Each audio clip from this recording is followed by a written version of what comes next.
Hello everyone. तो मेरा नाम है अली और आज हम काले लिनक्स की कुछ बेसिक कमांड सीखेंगे। तो बिना टाइम वेस्ट किए चलिए वीडियो स्टार्ट करते हैं।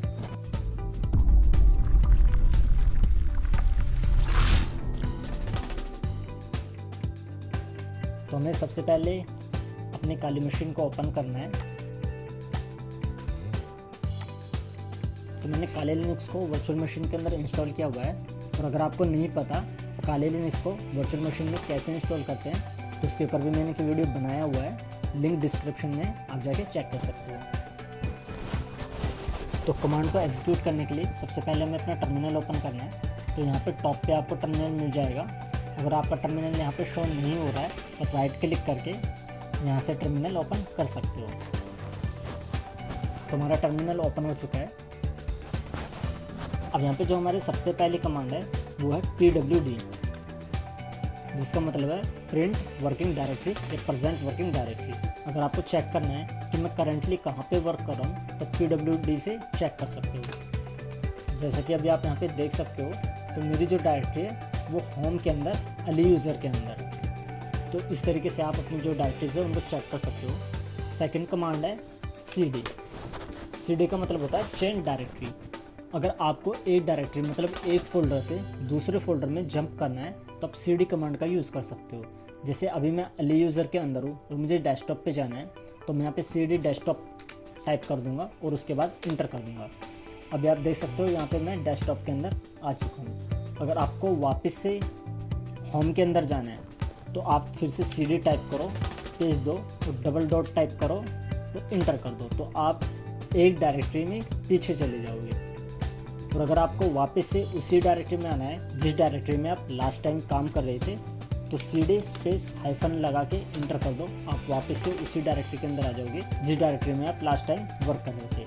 अब जैसे मैं pwd यहाँ पे करता हूँ तो आप देख सकते हो जो मेरी पूरे डायरेक्टरी का पाथ है वो इसने यहाँ पे दिखा दिया। उसके बाद अभी मैं डेस्कटॉप पे हूँ तो जो भी मैं काम करूँगा, कोई फोल्डर क्रिएट करता हूँ या कोई फाइल बनाता हूँ तो सारी की सारी चीज़ें डेस्कटॉप पे क्रिएट होंगी। तो यहाँ पे हम एक फ़ाइल क्रिएट करके देख लेते हैं।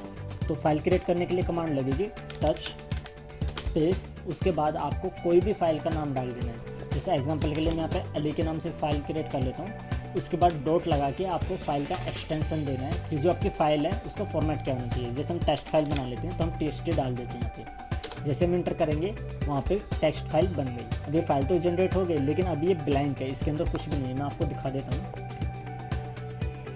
तो देखिए फाइल पूरी तरीके से खाली है।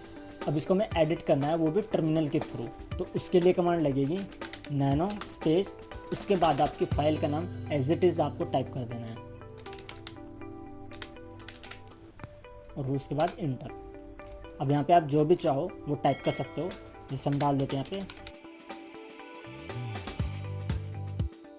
हमने यहाँ पे डाल दिया hello everyone this is Ali. उसके बाद कंट्रोल X से हम इसको एग्जिट कर लेंगे। अभी आपसे पूछ रहा है कि आपको इस फाइल को मॉडिफाई करना है या नहीं करना, तो हम यहाँ पे वाइट टाइप करके येस कर देंगे और हम एग्जिट हो जाएंगे। अभी हमारी जो फाइल है वो टेक्स्ट यहाँ पे आ चुका है, hello everyone this is Ali. इस तरीके से आप फाइल्स को एडिट कर सकते हो। और अगर आपको टर्मिनल पे ही चेक करना हो कि जो ये फाइल है txt के नाम से, इसके अंदर क्या कंटेंट है बिना उस पार्टिकुलर फाइल को ओपन किए हुए, तो उसके लिए आपको कमांड लगानी है cat, उसके बाद आपको अपने फाइल का नाम देना है। तो हमारी फाइल का नाम है ali.txt। तो यहाँ पे आप देख सकते हो जो भी इस फाइल के अंदर कंटेंट है वो आपको डायरेक्टली आपके टर्मिनल पे शो हो जाएगा। तो हम इसको क्लियर कर लेते हैं। अब हमें चेक करना है कि जैसे अभी मेरी जो प्रेजेंट डायरेक्टरी है वो डेस्कटॉप है और इस डेस्कटॉप डायरेक्टरी के अंदर और कौन कौन सी डायरेक्टरीज, कौन कौन सी फाइल्स हैं वो सारी हमें चेक करनी है। तो वो हम कैसे करेंगे, तो यहाँ पे आपको कमांड टाइप करनी है ls list show.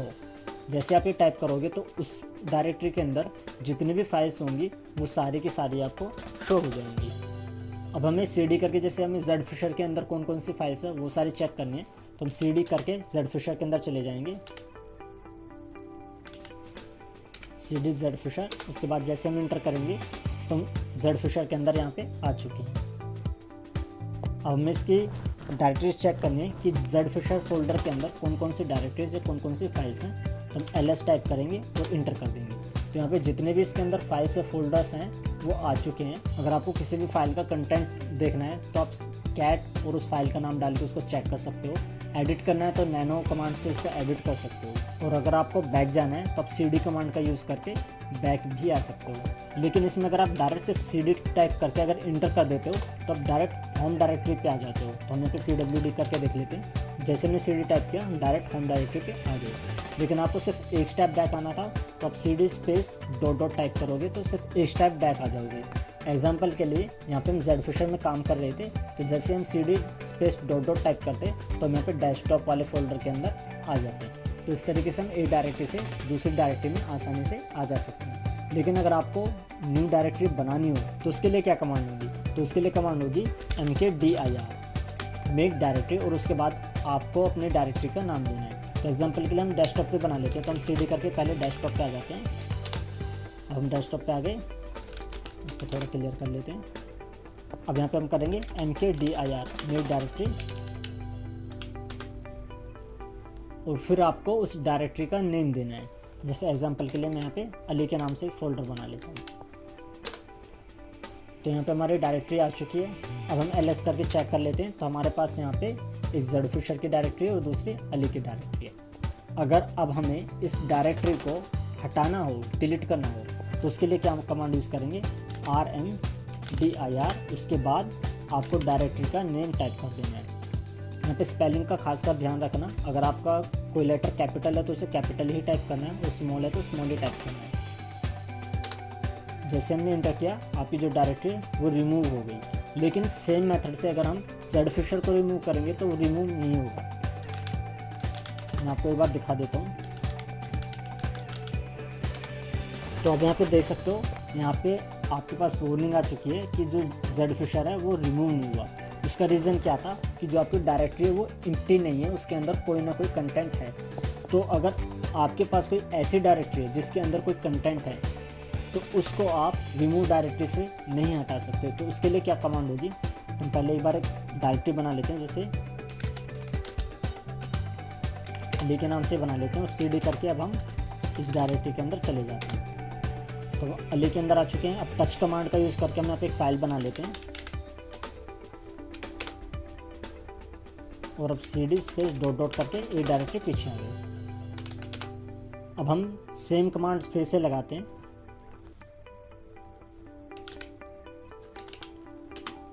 Remove directory, उसके बाद हम डायरेक्टरी का नाम डालेंगे। तो अब ये रिमूव नहीं होगी, क्यों? क्योंकि इसके अंदर कंटेंट आ चुका है। अब इसको रिमूव करने के लिए हम कमांड टाइप करेंगे rm स्पेस उसके बाद -rf, और फिर आपको डायरेक्टरी का नाम डालना है। तो जैसे ही आप ये कमांड डालोगे तो आपकी जो डायरेक्टरी वो रिमूव हो जाएगी। तो rm स्टैंड फॉर रिमूव और rf stand for remove forcefully. तो जब आपको किसी फाइल को फोर्सफुली रिमूव करना हो जिसके अंदर कंटेंट है, तो आपको वहाँ पे टाइप करना होगा rm-rf, उसके बाद अपने डायरेक्टरी का नेम। अब ये तो हो गया कि हम डायरेक्टरी उसको कैसे हटाते हैं। लेकिन अगर आपको कोई फाइल रिमूव करनी हो, जैसे हमारे पास यहाँ पे अली के नाम से ये फाइल है, इसको रिमूव करना हो, तो उसके लिए हम क्या कमांड लगाएंगे? तो उसके लिए सिंपल कमांड है rm स्पेस उसके बाद आपकी फाइल का नेम। तो जैसे आप यहाँ पे rm और फाइल का नेम टाइप करके इंटर करोगे तो जो आपकी फाइल है वो डिलीट हो जाएगी। तो हमारी अगली कमांड है chmod। तो उसके लिए हम पहले ZFisher में चले जाते हैं, ls करके यहाँ का कंटेंट देते हैं। तो अब यहाँ पे देख रहे हो, यहाँ पे सिर्फ हमारे पास एक ही फाइल है जो कि एग्जीक्यूटेबल फॉर्म में है। बाकी जो हमारे फाइल्स हैं वो एग्जीक्यूटेबल नहीं है, मतलब आप उनको रन नहीं करा सकते, मतलब आप उनको एग्जीक्यूट नहीं करा सकते। तो अगर आपको उनको एग्जीक्यूटेबल परमिशन देनी है तो वो कैसे देंगे? तो उसके लिए आपको कमांड टाइप करनी पड़ेगी chmod चेंज मॉडिफाई, उसके बाद +x स्पेस और उसके बाद उस फाइल का नेम। जैसे हमारे पास यहाँ पे फाइल है, इसको हम यहाँ से कॉपी कर लेंगे और यहाँ पे पेस्ट कर देंगे और इंटर कर देंगे। अब फिर से ls करके देखते हैं। तो अभी आप यहाँ पे देख रहे हो, तो ये जो हमारी फाइल है वो एग्जीक्यूटेबल बन चुकी है। लेकिन अगर आपको एक ही बार में एक डायरेक्टरी के अंदर जितने भी फाइल्स हैं उनको सबको एग्जीक्यूटेबल बनाना है, तो उसके लिए आप कमांड डाल दोगे chmod स्पेस +x और उसके बाद स्टार।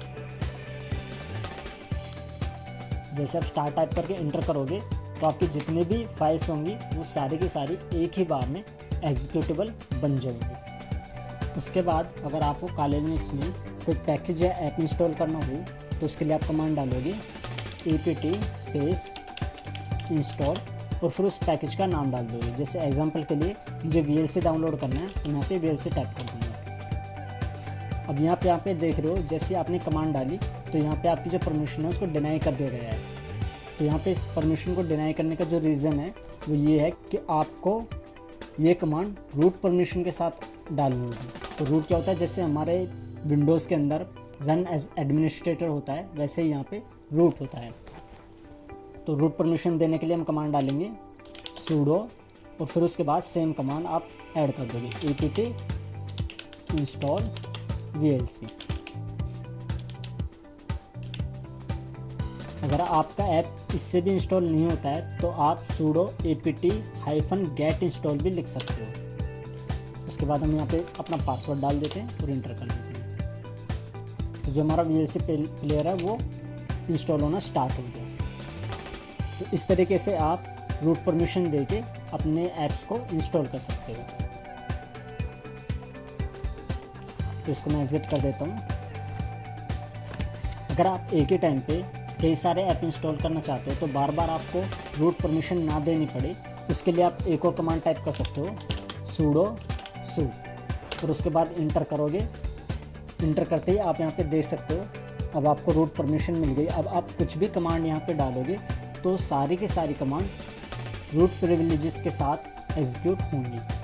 तो इससे आपको बार बार sudo डालने की ज़रूरत नहीं पड़ेगी। हम इसको क्लियर कर देते हैं। और अगर आपको कोई टूल गिटहब से क्लोन करना पड़े, जैसे मैंने यहाँ पे Zfisher किया हुआ है, ऐसे अगर कोई टूल आपको क्लोन करना है तो वो कैसे करेंगे, तो उसके लिए आप कोई भी अपना ब्राउज़र ओपन कर लीजिए।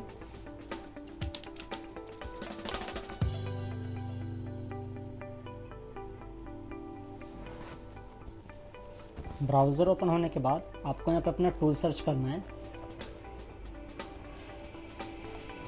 और एग्जांपल के लिए मैं सीकर को डाउनलोड कर लेता हूँ।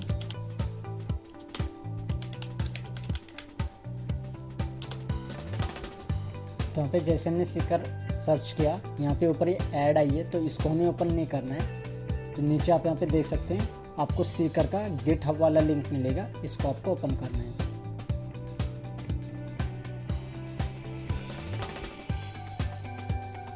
गिटहब ओपन होने के बाद आपको यहाँ पे जो ये ऊपर लिंक होता है इसको यहाँ से कॉपी कर लेना है और वापस से अपने टर्मिनल पे आ जाना है। तो यहाँ पे आप देख सकते हो मैं अभी डेस्कटॉप पे ही हूँ। तो मैं यहाँ पे डाल दूँगा git clone और उसके बाद जो हमने लिंक कॉपी किया था उसको यहाँ पे पेस्ट कर देंगे और उसके बाद इंटर कर देंगे।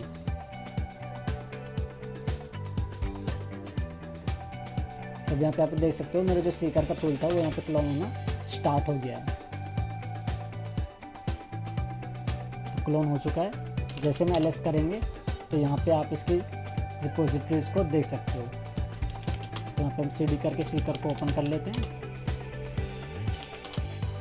तो यहाँ पे हमारे सारे टूल्स आ चुके हैं। ये सीकर जो पाइथन का टूल है तो ये इसकी जो एग्जीक्यूटेबल फाइल है वो यहाँ पे आ चुकी है। तो इस तरीके से आप कोई भी गिटहब का टूल काले लिनक्स के अंदर क्लोन कर सकते हो। उसके बाद जैसे अगर आपको अपना IP एड्रेस चेक करना हो तो उसके लिए आप कमांड डाल सकते हो ifconfig। तो जैसे आप ifconfig डालोगे तो आपका जो IP एड्रेस है वो यहाँ पे शो हो जाएगा। और हमारी लास्ट कमांड whoami, जिससे एग्जाम्पल के लिए अगर आप कोई टूल रन करा रहे हो और उसको रूट परमिशन की ज़रूरत है तो आप whoami डाल के चेक कर सकते हो कि आप रूट हो या नहीं। तो अभी मैं यहाँ पे रूट हूँ तो यहाँ पे मेरा जो रूट है लिख के आ गया। लेकिन अगर मैं दूसरा टर्मिनल ओपन करता हूँ और यहाँ पे मैं टाइप करता हूँ whoami तो यहाँ पे आप देख सकते हो मेरे यूज़र का नाम लिख के आ गया, क्योंकि यहाँ पे मैं रूट परमिशन मेरे पास यहाँ पे नहीं है, लेकिन यहाँ पे मैं एज ए रूट काम कर रहा हूँ। तो इस तरीके से आप अपने यूज़र को भी चेक कर सकते हो कि मैं किस यूज़र के अंदर अभी करंटली काम कर रहा हूँ। तो बेसिक कमांड्स थे कुछ काली लिनक्स की। तो अगर आप काली लिनक्स के बारे में और जानना चाहते हैं तो आप कमेंट सेक्शन में अपने टॉपिक्स कमेंट कर दीजिए, हम उन टॉपिक्स पे भी आगे वीडियो लेके आएंगे। और हमारे साथ जुड़े रहने के लिए हमारे चैनल को सब्सक्राइब कर लीजिए। तो आज के वीडियो में इतना ही, मिलते हैं आपसे नेक्स्ट वीडियो में।